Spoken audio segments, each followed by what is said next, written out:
ওয়ালাইকুম আসসালাম ওরহমতুল্লাহ বরকাত।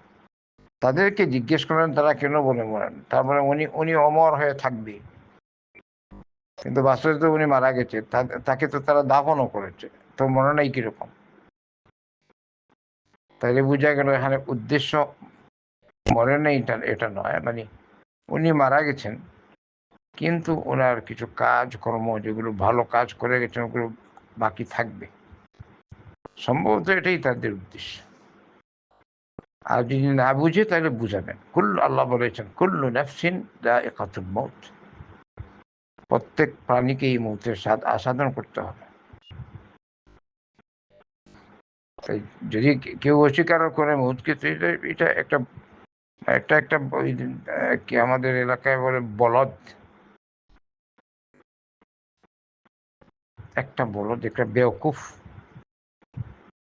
কেউ অস্বীকার করে না মৌতকে, নাস্তিকও বিশ্বাস করে, নাস্তিক যে আল্লাহর অস্তিত্ব সেও বিশ্বাস করে মৌত আছে, তারা কেউ অস্বীকার করে না।